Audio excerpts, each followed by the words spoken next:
Hello friends, welcome to home makers Pavul. நம்ம இன்றைக்கி பார்க்க போகிறது சோயா சங்ஸை பயன்படுத்தி ஒரு ஸ்பைசியான ஒரு கிரேவி ரெசிபி தான் பார்க்க போகிறோம். நம்ம சோயா சங்ஸில் நிறைய ரெசிபிஸ் நம்ம சேனலில் ஏற்கனவே அப்லோட் பண்ணியிருக்கோம். லிங்க் எல்லாம் டிஸ்கிரிப்ஷனில் கொடுக்குறேன், டைம் கிடைக்கும் போது செக் பண்ணுங்கள். ஆனால் இந்த கிரேவி கொஞ்சம் ஸ்பைசியாக ரொம்பவே நல்லாயிருக்கும். இட்லி, சப்பாத்தி, ஒரு கீ ரைஸ்க்கு கூட நல்ல ஒரு காம்பினேஷனாக இருக்கும். வாங்க எப்படி செய்கிறதுன்றது வீடியோக்குள்ளார போய் பார்க்கலாம்.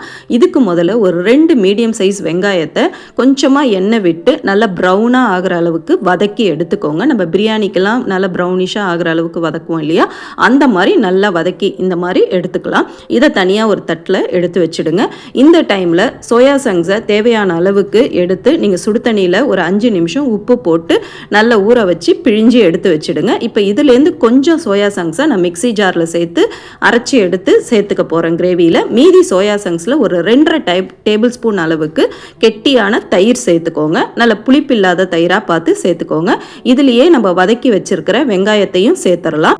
சேர்த்துட்டு இதிலேயே நம்ம ஸ்பைஸ் பவுடர்ஸ் எல்லாம் சேர்த்துடலாம். 1 டீஸ்பூன் அளவுக்கு இஞ்சி பூண்டு விழுது, 1 டீஸ்பூன் மிளகுத்தூள், 1 டீஸ்பூன் தனியாத்தூள், 1 டீஸ்பூன் தனி மிளகாய் தூள், கூடவே 1/4 டீஸ்பூன் கரம் மசாலா சேர்த்துட்டு கூடவே கசூர் மேத்தியும் 1 டீஸ்பூன் அளவுக்கு சேர்த்துக்கோங்க. சேர்த்துட்டு இப்போ இது எல்லாத்தையும் நல்லா பிசைஞ்சு விடுங்க. இதில் நம்ம இன்னும் உப்பு சேர்க்கலை, அதையும் நம்ம இப்போ சேர்த்துடலாம்.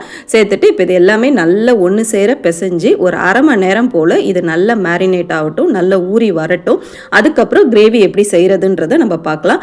கிரேவி செய்கிறதுக்கு முன்னாடி நம்ம வெங்காயம் தக்காளியை நல்லா வதக்கி நம்ம அரைச்சிக்க போகிறோம். அப்போ தான் இந்த கிரேவி நல்ல ஒரு திக்கான கன்சிஸ்டன்சியில் இருக்கும்.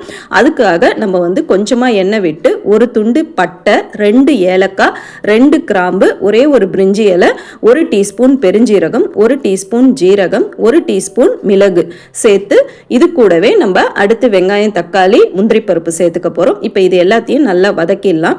கொஞ்சம் வதங்கினதுக்கு அப்புறம் இதில் ஒரு பெரிய சைஸ் வெங்காயத்தை நீள நீளமாக நறுக்கி வச்சுருக்கேன், அதையும் நான் சேர்த்துக்கிறேன். சேர்த்துட்டு இதுலேயே நீங்கள் இஞ்சி பூண்டு விழுது அரைக்காமல் இருந்தீங்கன்னா நீங்கள் இதுலேயே 1/4 துண்டு இஞ்சி, ஒரு 5 பூண்டு பல்ல சேர்த்து நீங்கள் வதக்கிக்கலாம். நான் இஞ்சி பூண்டு விழுதா வச்சிருக்கவே இதில் நான் சேர்க்கல. இதுக்கப்புறம் ஒரு தக்காளி, நல்ல பழுத்த தக்காளியை ஒரு மீடியம் சைஸில் சேர்த்துக்கோங்க. சேர்த்து இப்போ இது எல்லாத்தையும் நல்லா வதக்கிடுங்க. இது கூடவே ஒரு 10லிருந்து 15 முந்திரி பருப்பும் சேர்த்துக்கோங்க. சேர்த்துட்டு இப்போ இதெல்லாம் இந்த மாதிரி வதங்கினதுக்கப்புறம் இது ஆறுனதுக்கப்புறம் இதை அரைச்சி எடுத்துக்கலாம். இப்போ கிரேவி எப்படி செய்கிறதுன்றதை நம்ம பார்த்துடலாம்.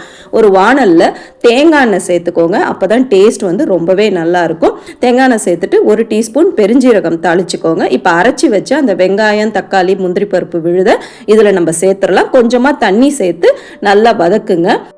இது கூடவே இதுக்கு தேவையான இஞ்சி பூண்டு விழுது ஒரு 1 டீஸ்பூன் அளவுக்கு சேர்த்துடலாம். சேர்த்துட்டு இப்போ இதை நல்லா இந்த மாதிரி வதக்கி விடுங்க. இந்த டைமில் நம்ம அரைச்சி எடுத்து வச்சுருக்கோம் இல்லையா சோயா சங்ஸ், கொஞ்சமாக அதையும் இதில் சேர்த்துடலாம்.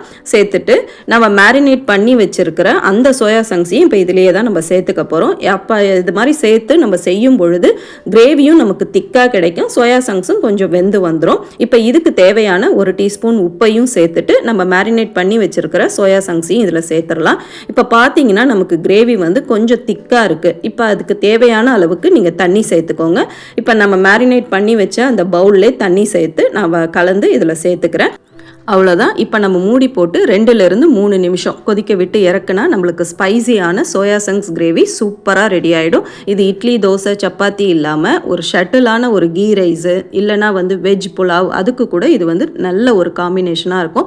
கண்டிப்பாக ட்ரை பண்ணி பாருங்கள். 3 நிமிஷத்துக்கு அப்புறம் நம்ம கிரேவி எவ்வளோ அழகாக எண்ணெய் பிரிஞ்சு எவ்வளோ திக்காக வந்திருக்கு பாருங்கள். கொஞ்சமாக மேலே மல்லி இலை தூவி இறக்குனீங்கன்னா நம்ம கிரேவி சூப்பராக ரெடி ஆகிடுச்சு. இப்போ சர்வ் பண்ணுறதுக்கு ரெடி. இது நீங்கள் இதை ட்ரை பண்ணி பார்த்துட்டு எப்படி வந்ததுன்னு கண்டிப்பாக கமெண்ட் செக்ஷனில் ஃபீட்பேக் சொல்லுங்கள். நம்ம சேனலை ஃபஸ்ட் டைம் பார்க்குறவங்களா இருந்தால் சப்ஸ்கிரைப் பண்ணிவிட்டு பெல் ஐக்கானையும் தட்டி விடுங்க. அப்போ தான் இந்த மாதிரியான இன்ட்ரெஸ்டிங்கான வீடியோஸ் உங்களுக்கு நோட்டிஃபிகேஷன் காமிக்கும். அடுத்த ரெசிபியில் சீக்கிரமே சந்திப்போம். தேங்க்யூ.